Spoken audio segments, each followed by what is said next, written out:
In this video, I'm going to be transforming my friend's old fish tank into this lush jungle ecosystem filled with tons of rare tropical plants and inhabited by an army of springtails and some other unexpected guests. I'll be showing how this tank evolves after 100 days, so stay tuned to see what happens. This tank was given to me with some water still in the bottom, so I drained it of the excess and removed all of the substrate. All of the aquarium plants were saved and added into these mini tanks to be used in the future. I then sprayed down the inside of the glass with vinegar and wiped it off to remove limescale. The tank is very old and damaged, so this proved to be tricky to clean and some scratches still remain when I was done.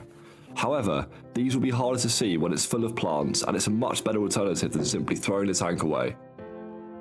After cleaning it, I added in the drainage layer.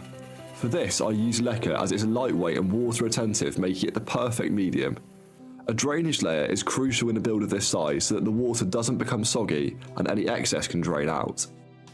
I sloped it towards the back of the terrarium as this is where the majority of the substrate is going to go. I then cut some window screen mesh to act as a substrate barrier to go over the lacquer. I then covered this with a layer of activated charcoal. This is not a necessary step, however on larger tanks like this one, it will help with filtration, ensuring the water remains clean that is cycling around the tank. Next I'll be adding in the substrate. The mix I'm using here includes 2 parts worm castings, 1 part lava rock, 2 parts cocoa coir, 1 part sphagnum moss, and 1/4 part activated charcoal. I added this to the terrarium, sloping it towards the back to add depth. It's now time to work on the hardscape. As you can see here, I'm trying out a variety of different positions. It's best to have a play around before you finalise it, as it's hard to change the hardscape later on after planting. I'm using different pieces of driftwood and dragonstone in this case to create this natural look.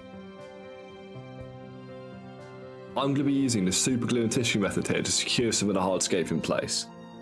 When they react, it forms a strong bond that's hard to break. It's now time to start planting. I'm going to start by stripping all of the roots off of this large Nephrolepis fern. I then planted this into the back of the terrarium to fill it out and hide some in the background.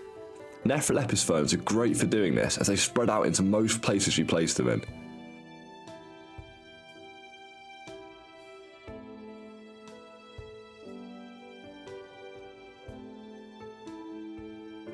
I also added some extra substrate to help plant it in. I'm actually not sure what this next plant is, as I received it in a houseplant mystery box, so I'd love it if someone could let me know in the comments. I also planted in this Paulownia repens on the left side. I'm going to try not to butcher some of these pronunciations, but this next plant is an Irisine herbisti. I think that's how it's said. Anyway, it should shoot up tall stems on the right side of the tank.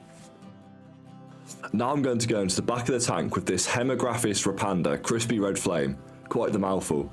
It's going to work well here as there's plenty of space for it to grow up and fill out this area of the terrarium. The next plant I'll be using is my favourite. It's Begonia pink spot and features these stunning leaves with crazy patterns. As we can see, the tank is now starting to take shape.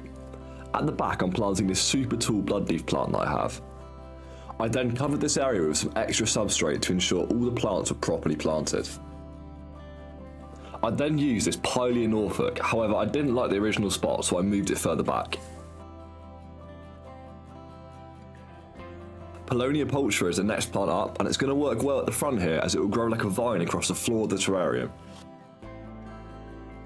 In the centre I'm going to add this large alocasia, which is going to be one of the main plants in this terrarium and will draw a lot of attention to this area. This pile or palm will work well on the left side, so I added it there to fill it out more.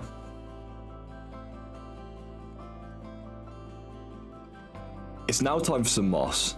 All the moss I used was collected from outside, so it will need washing first to remove most of the unwanted bugs. I'll start by covering up the exposed superglue and tissue from earlier. I'll then continue and cover up any remaining substrate with the moss.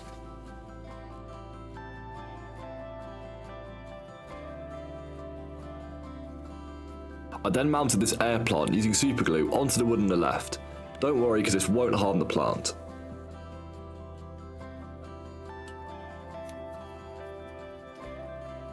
It's now time to add some climbing plants, starting with this Ficus quercifolia, which will carpet across the moss. I also added in some Photonia cuttings as well.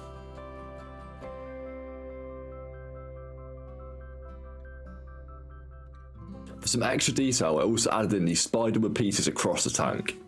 It's now time to spray down the whole terrarium with water. I'm using deionized water for this terrarium here, which should work well, and I'm going to give it a generous amount as this is quite a large tank. I'll then wipe down the inside of the tank with a cloth so we can see back inside. It's now time to add in the springtails. These are going to be crucial in this setup as we use a large amount of driftwood for this hardscape and it'll be covered in mould without springtails to keep it in check. The terrarium was then finally finished. I'm very happy with how it turned out and it contains a huge variety of tropical plants.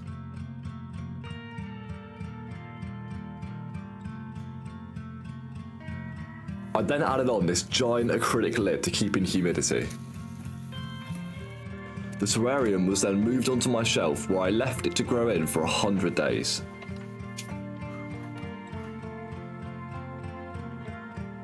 All the plants have grown massive and are in desperate need of a trim. The great thing about a terrarium of this size is that all the plants will keep producing tons of cuttings for future projects.